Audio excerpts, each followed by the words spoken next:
কিছু মানে কয় ভাতের চাইতে বলে ডাইলুস, মানে জামাই আর বোর মধ্যে যদি একটু ডিফারেন্স, একটু বেশিও ডিফারেন্স থাকে, এখনকার দিনে লম্বা খাডো মিলেই সব কিছু আল্লাহ বানাইছে। এরপরও মানুষের গবেষণা শেষ নেই।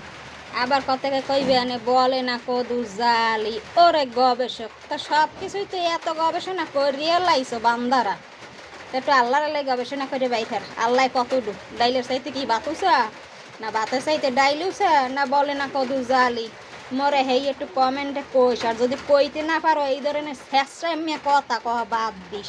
আল্লাহর বেডিরা ঘরের ভাত খায় আর পরে লই গবেষণা সমালোচনা করো। হ্যাঁ, তোরা নিজেরা কদ্দূর দেখতে হতে সুন্দর, বিশ্ব সুন্দরী। হ্যাঁ, আল্লাহ তোগরও বানাইছে, মোগরও বানাইছে। এবার এত গবেষণা করে যে তোরা কি আনন্দ পাও আল্লাহ মাবতী জানে। তবু একটা যদি সুন্দর নান বানাইতে তাইলে তোরা টের পাইতি, মানুষের আর কইতে।